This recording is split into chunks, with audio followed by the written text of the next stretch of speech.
사도행적 제8장 사내들인 앞에서. 세상에 소망과 구원을 가져다 준 것은 수치와 고문의 도구인 십자가였다. 제자들은 재산도 무기도 없고 다만 하나님의 말씀밖에는 가진 것이 없는 비천한 사람들에 지나지 않았지만, 그들은 그리스도께서 주시는 힘으로써 말 구유와 십자가의 그 놀라운 이야기를 전하며 모든 반대를 물리치고 나아갔다. 세상의 명예나 인정은 없었지만 그들은 신앙의 영웅들이었다. 그들의 입술에서 세계를 뒤흔든 거룩한 웅변이 나왔다. 가장 뿌리 깊은 편견이 있던 곳, 그리고 범죄자로 십자가에 못 박힌 그리스도에 관하여 가장 혼돈된 견해들이 성행한 곳인 예루살렘에서 제자들은 담대하게 생명의 말씀을 전하고 유대인들 앞에서 그리스도의 사업과 사명, 그분의 십자가에 못 박히심, 부활, 승천을 제시하기를 계속하였다. 제사장들과 관원들은 분명하고 담대한 사도들의 증언을 놀라움으로 들었다. 부활하신 구주의 능력이 확실히 제자들 위에 임하였고, 그들의 사업에는 표적과 기사가 따랐으므로 날마다 믿는 자들의 수요가 증가하였다. 제자들이 지나가는 거리마다 백성들은 병자들을 침대와 요 위에 누이고 베드로가 지나갈 때에 혹 그 그림자라도 뉘게 덮일까 바랐다. 또한 더러운 귀신에게 괴로움을 받는 사람들도 데려왔다. 군중들이 그들 주위에 모였고 병고침을 받은 사람들은 하나님을 찬양하고 구속주의 이름을 영화롭게 하였다. 제사장들과 관원들은 그리스도께서 그들보다 더 칭송을 받으시는 것을 보았다. 부활을 믿지 않는 사두개인들이 사도들이 그리스도께서 죽은 자 가운데서 부활하심을 선포하는 것을 들었을 때, 그들은 만일 사도들이 부활한 구주를 전파하고 예수의 이름으로 이적을 행하도록 내버려 둔다면 부활이 없다는 그들의 교리는 모든 사람에게 거절당할 것이며 머지않아 사두개 교파는 멸절되리라는 사실을 깨닫고 분노하였다. 한편 바리새인들도 제자들의 가르침이 유대 의식들의 기초를 위태롭게 하고 희생 제사를 무효화시키는 경향이 있음을 깨닫고 분노하였다. 지금까지 이 새로운 가르침을 억누르고자 한 모든 노력이 실패했으나 이제 사두개인들과 바리새인 양편이 제자들의 사업을 중단시키기로 결심하였다. 왜냐하면 그것이 예수를 죽인 죄가 그들에게 있다고 증거하기 때문이었다. 격분한 제사장들은 베드로와 요한을 잡아 옥에 가두었다. 유대 민족의 지도자들은 하나님의 택한 백성에 대한 그분의 목적을 성취하는 데 크게 실패하였다. 주께서 진리의 수탁인으로 삼으신 자들은 그들의 임무에 불충실함이 입증되었으므로 하나님께서는 당신의 사업을 행할 다른 사람들을 선택하셨다. 눈이 어두워진 유대 지도자들은 이제 그들의 소중히 여기는 교리들을 저버리는 사람들에 대해 소위 의분이라는 것에 의해 완전히 지배되었다. 그들은 저희가 스스로 말씀을 바로 깨닫지 못하거나 아니면 성경을 잘못 해석하거나 오용했을 가능성조차도 인정하려고 하지 않았다. 그들은 이성을 잃은 사람처럼 행동하였다. 그들 중에 더러는 어부들에 지나지 않는 이 선생들이 무슨 권리로 우리가 백성들을 가르친 교리에 반대되는 사상을 제시하느냐고 말하였다. 이러한 사상을 가르치는 것을 제지하려고 결심한 그들은 이것을 제시하고 있는 사람들을 옥에 가두어 버렸다. 제자들은 그러한 처사에 겁을 내거나 낙담하지 않았다. 성령께서는 그리스도께 하신 다음의 말씀을 그들의 마음에 생각나게 하셨다. 내가 너희더러 종이 주인보다 더 크지 못하다 한 말을 기억하라. 사람들이 나를 핍박하였은즉 너희도 핍박할 터이요. 내 말을 지켰은즉 너희 말도 지킬 터이라.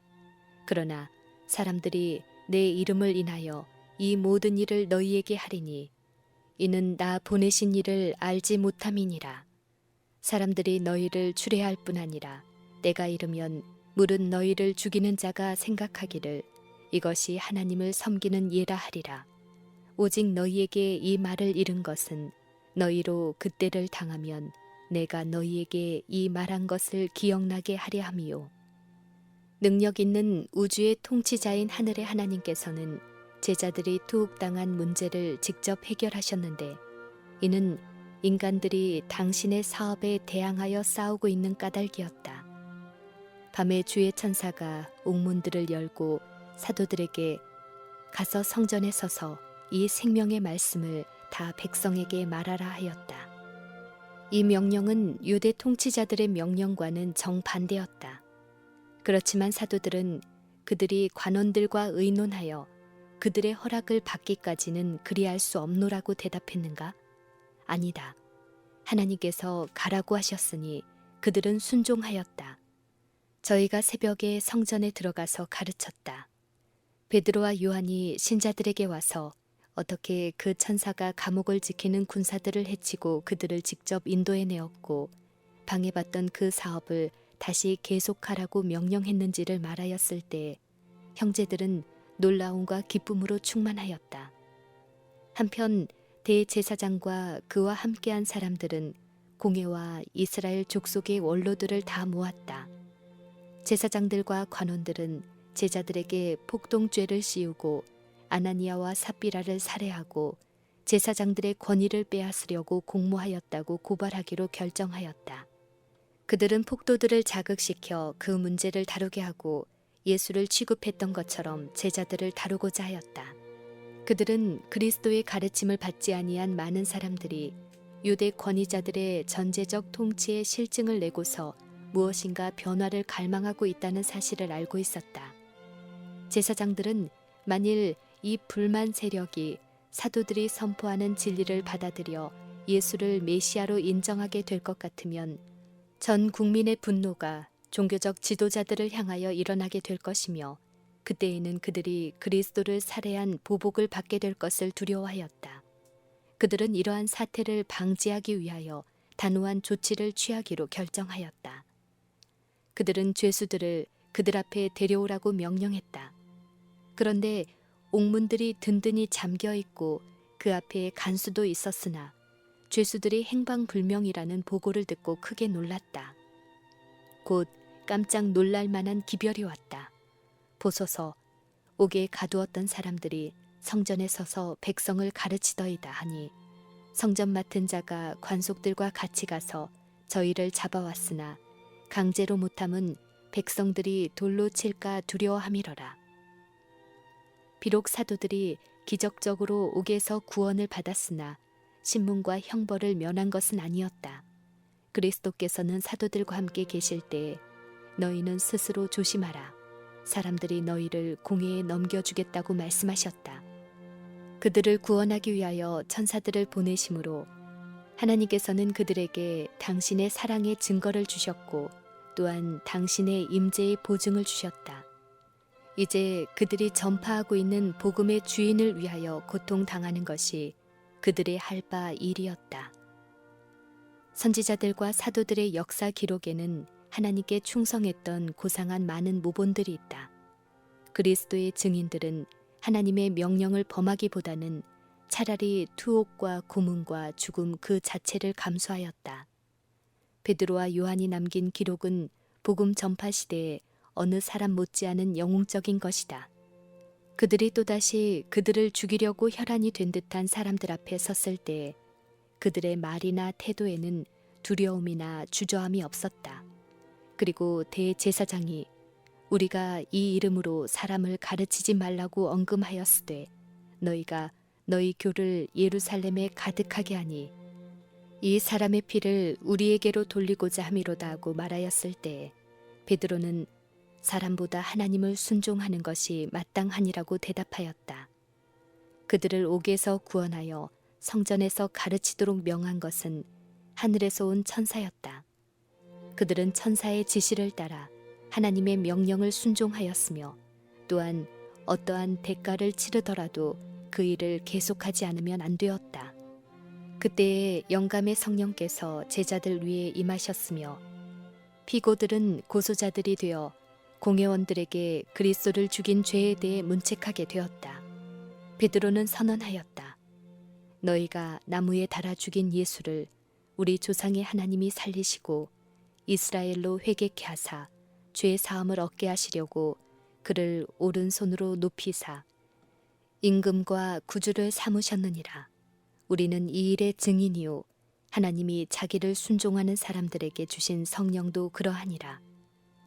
이 말에 격분한 유대인들은 법을 마음대로 집행하여 더 이상 신문도 하지 않고 로마 관리들의 허락도 받지 않은 채 죄수들을 사형에 처하기로 결정하였다. 이미 그리스도의 피를 범한 그들인지라 이제는 그 손으로 그분의 제자들의 피를 흘리고자 갈망하였다. 그러나 공회 가운데는 제자들이 한 말에서 하나님의 음성을 식별한 한 사람이 있었다. 그는 평판이 좋은 바리새인이요 학식이 있고 높은 지위를 가진 가말리엘이었다. 그의 명석한 지성은 제사장들이 음모하는 난폭한 시도가 무서운 결과를 초래하리라는 것을 간파하였다. 참석자들에게 연설을 하기 전에 그는 죄수들을 다른 곳으로 옮길 것을 요구하였다. 그는 자기가 처리하지 않으면 안 될 문제들을 잘 알고 있었으며 그리스도를 죽인 자들이 그들의 목적 달성을 위하여서는 아무것도 서슴지 않으리라는 것도 알았다. 그때 그는 지극히 신중하고 침착한 태도로 이렇게 말했다. 이스라엘 사람들아, 너희가 이 사람들에게 대하여 어떻게 하려는 것을 조심하라. 이전에 드다가 일어나 스스로 자랑하며 사람이 약 400이나 따르더니 그가 죽임을 당하며 줬던 사람이 다 흩어져 없어졌고 그 후 호적할 때에 갈릴리 유다가 일어나 백성을 꿰어 쫓게 하다가 그도 도망한즉 줬던 사람이 다 흩어졌느니라. 이제 내가 너희에게 말하노니 이 사람들을 상관 말고 버려두라. 이 사상과 이 소행이 사람에게로서 났으면 무너질 것이요 만일 하나님께로서 났으면 너희가 저희를 무너뜨릴 수 없겠고 도리어 하나님을 대적하는 자가 될까 하노라. 제사장들은 이 견해가 타당한 것임을 알았으므로 가말리엘에게 동의할 수밖에 없었다. 그러나 그들의 편견과 증오는 거의 제지할 수가 없었다. 제자들을 때린 후에 또다시 예수의 이름으로 전도하면 생명의 위협을 받으리라고 경고하고 그들은 마지못하여 제자들을 석방하였다. 사도들은 그 이름을 위하여 능욕받는 일에 합당한 자로 여기심을 기뻐하면서 공회 앞을 떠나니라. 저희가 날마다 성전에 있든지 집에 있든지 예수는 그리스도라 가르치기와 전도하기를 쉬지 아니하니라. 십자가에 못 박히기 직전에 그리스도께서는 제자들에게 평화의 유산을 위탁하셨다. 그분은 평안을 너희에게 끼치노니 곧 나의 평안을 너희에게 주노라. 내가 너희에게 주는 것은 세상이 주는 것 같지 아니하니라. 너희는 마음에 근심도 말고 두려워하지도 말라고 말씀하셨다. 이 평화는 세상과 타협함으로써 얻는 평화가 아니다. 그리스도께서는 결코 악과 타협함으로 평화를 얻지 않으셨다. 그리스도께서 당신의 제자들에게 맡기신 평화는 외적인 것이라기보다는 오히려 내적인 것으로 투쟁과 논쟁의 자리에서 당신의 증인들과 항상 함께 있을 것이었다. 그리스도께서는 자기 자신에 대하여 이렇게 말씀하셨다. 내가 세상에 화평을 주러 온 줄로 생각지 말라. 화평이 아니요 검을 주러 왔노라. 그분은 평강의 왕이시면서 분열의 원인이 되셨다. 기쁜 소식을 선포하시고 인간 자녀들의 마음에 소망과 기쁨을 주시려고 오신 그분은 인간의 마음 속에 크게 타올라 격렬한 감정을 일으키는 논쟁의 길을 열어놓으셨다. 그리고 그분은 당신을 따르는 사람들에게 경고하신다. 세상에서는 너희가 환난을 당하나 내 이름을 인하여 너희에게 손을 대어 핍박하며 회당과 옥에 넘겨주며 임금들과 관장들 앞에 끌어가리라. 심지어 부모와 형제와 친척과 벗이 너희를 넘겨주어 너희 중에 몇을 죽이게 하리라. 이 예언은 현저한 방식으로 성취되었다. 사단이 인간의 마음을 선동하여 고안할 수 있는 모든 모욕과 비난과 잔인한 행위가 예수를 따르는 사람들에게 가해졌다. 그리고 이 예언은 또다시 현저한 방법으로 성취될 것인데 이는 육신의 마음은 여전히 하나님의 율법과 반목하고 그 명령에 복종하지 않을 것이기 때문이다. 사도들의 시대처럼 오늘날 세상은 그리스도의 원칙들과 더 이상 조화를 이루지 아니한다. 십자가에 못 박게 하소서, 십자가에 못 박게 하소서라는 부르짖음을 일으킨 그 같은 증오심과 제자들을 박해한 그 같은 증오심이 여전히 불순종의 자녀들에게 작용하고 있다. 중세 암흑 시대에 남녀들을 감옥으로 유배지로 보내고 종교 재판의 끔찍한 고문을 생각해내며 성 바돌롬의 제1의 대학살을 계획하여 집행하고 스미드필드의 화영주에 불을 붙였던 그 동일한 정신이 여전히 거듭나지 않은 심령 속에 악한 세력으로 작용하고 있다. 진리의 역사는 항상 선악간의 투쟁의 기록이었다. 이 세상에서 복음을 전파하는 일은 언제나 반대와 위험과 손실과 고통을 받으면서 수행되어 왔다. 과거에 그리스도를 위하여 핍박을 견딘 사람들의 힘은 무엇이었는가?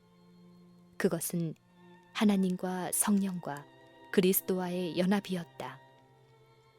사단은 질책과 박해로 많은 사람들을 세상 친구로부터 분리시키긴 했지만 그리스도의 사랑에서는 결코 끊을 수 없었다.